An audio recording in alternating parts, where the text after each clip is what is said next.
I have a promise for you. The promise of an unlimited life. A life where you can live on your own terms, not go to office, do that trip, buy that car without ever have to do another job. I'm talking about the FIRE movement. This movement is happening across the world and you should know your number because you control your life. Yeah!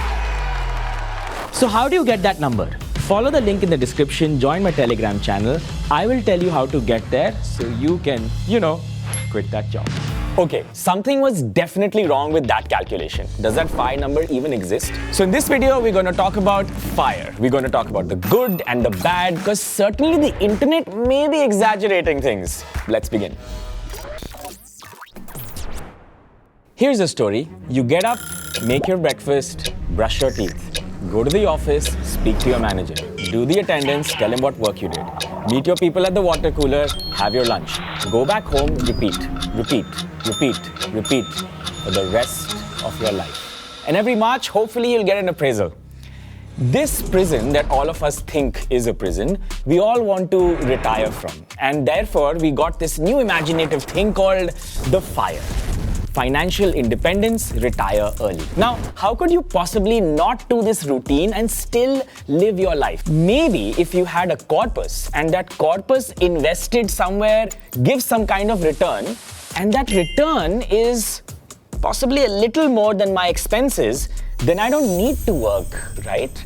You can also imagine this as a crossover point. At some point, your savings, your investments are growing and giving you an ROI, and your expenses are mostly the same. At some point, the ROI from your corpus will cross the expenses you have, and now you don't have to work. So now all we need to do is find this FIRE number. So here's what we have. A sheet to calculate your FIRE number, which is this. Annual expenses divided by 4%. So, let's say you live in a metro city along with your family and your annual expenses come out to be roughly 10 lakh rupees a year. You have to insert 10 lakhs in the formula and now you know you'll need 2.5 crores ka corpus and all your problems will be solved. You never have to work again. But wait, where does that 4% even come from?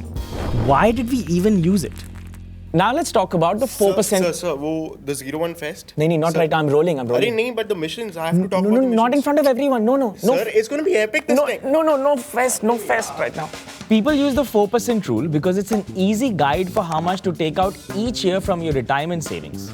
And it's also believed to be the basis of the FIRE number. This rule came about by analyzing bond returns from 1926 to 1976. Times have changed a lot and 4% as a thumb rule is definitely not right. You know why? Because inflation is different from 1990s to 2024. Return profiles are different. And I also think patient levels are different. Now, again going back to the Excel sheet, I have annual expenses written here as 10 lakhs. I have the safe withdrawal rate of 4%. I have a FIRE number, but let's scroll a little down. Now, obviously, when you have 2 crore 50 lakh rupees, you invest this amount assuming the ROI to be 10%.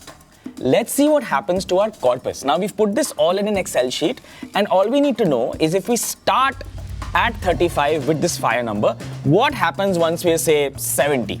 So if I scroll all the way down, age 77, the corpus still has 27 crore rupees. Let me say this again. Once you have this FIRE number, by the time you're 77, you will still have 27 crore rupees count despite accounting for inflation. Ha! Life, I won! Wait a minute. Tell it how you live it. 10 toes, 8. Okay. Is this actually true? Let me have a look at the Excel sheet. So the Excel sheet is assuming that every year the ROI is 10%. Do you think your expenses will be the same next year and you'll add 6%? Maybe. Next to next year? Maybe. But let's practically think. In this example, we've gone from age 35 to 77. That's probably like 3 lifetimes. From 35 to 45, will the expenses really be the same? Do you think at age 45, the expense profile will change? Or will the children grow up and want to go to the Harvard equivalent in 2000, whatever it is? Do you think at 55 it will change? It will. It's life. Every 10 years, everything about your life changes, and because of this, your expense profile changes. This is called lifestyle inflation. This FIRE calculator doesn't account for that. It assumes a straight line that the expenses will increase only about 6% a year, which is not how life works. Also, 6% inflation is a generalized term for the entire country, but it differs from locality to state, region.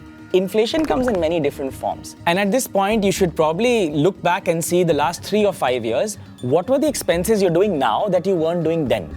Add up all those expenses and you'll see that your costs have added up because your life has changed. What was your lifestyle inflation this year that wasn't there 3 years ago? Put in the comments, we'll have a nice laugh. Next, let's talk about longevity. Longevity?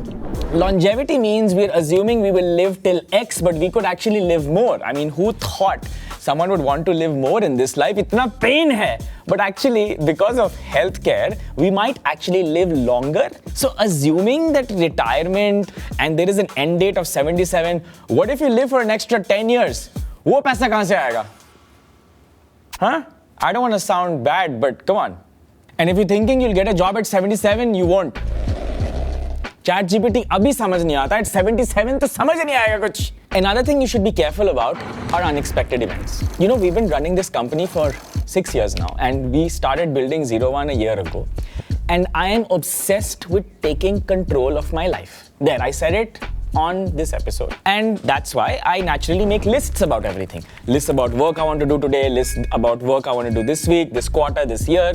Now the problem with this is that many times the lists don't check out. Something else happens in life. So I started creating an anti-list. You know what the anti-list is? The anti-list is stuff, good stuff that happened in our lives that wasn't planned for. And I've been doing the anti-list for 6 months now. And this is what my actual list looked like for the last 6 months. And this is the anti-list. The anti-list is much larger than what was planned for. But the opposite also happens. Unexpected events that are negative financially may happen. So if on this FIRE calculation you've not accounted for legal cases, medical emergencies, maybe someone really needs the cash, etc., that also may be a mistake. You will not have straight expenses, straight inflation, straight ROI. Life is full of bumps and dumps and whatnot. So somehow you should plan for an emergency fund which is much larger than your normal. And maybe that will settle down the bumps a little bit more. So the question is, if the normal FIRE calculation is wrong, then what is? Well, good old Excel. I'll open the Excel sheet over here. You can go to the description, open it, click on File, make a copy, and make these changes. First, put in your annual expense. Put in a safe withdrawal that you actually think makes sense now that you understand why 4% doesn't. FIRE number you will get automatically calculated. For ROI, imagine what an ROI is actually true. Nifty is given 12%, you should assume way lower than that. And your starting age is 35. Change up these numbers, exaggerate it a bit to figure out what your final number may be around. But I have one more thing about this, and that's about your expenses. The only thing within your control is actually your expense. Your career, progression, how much money you make, all these things are actually not in your control. So the first thing you should do if you really want financial independence is figure out what part of your expense can you remove today so your life is slightly better in the future. And the third is something even more interesting, but I need someone to take this laptop away from me. It is this, and it's going to be the most powerful thing I've ever told you. Open up a new doc or find a new fresh, crisp piece of paper and write an essay. The essay is going to be one pager of what your one day looks like or 1 week looks like after you've achieved your financial independence. Now let's suppose it's 2 crore rupees and you've actually hit it. I want you to write down right now what will your first week or one typical week look like. There's just a catch. You can't talk about a holiday. You can't talk about buying something.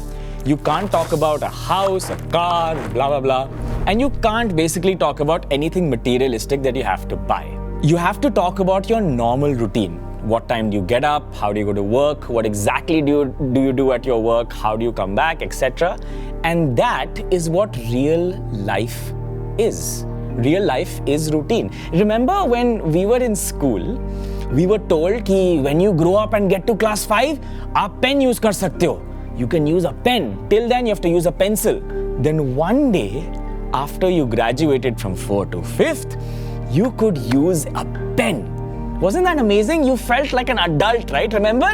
Just using a pen, writing that date, writing the title, you felt older. It was amazing. That was a moment of glory. And today, if I give you a pen or a pencil, you wouldn't really care, right? Does it really matter if you're using a pen or a pencil? Does it really? The car, the house, the going out are all pens. And you think that one day once I get that pen, I'll have that moment of glory. But the truth is, real life is in the monotony of routine. And if you can find a way to enjoy Diwali, go out, have fun, enjoy the summer, that's really what life will be about in the longer run. Let me know what you thought about this video and see you in the next episode.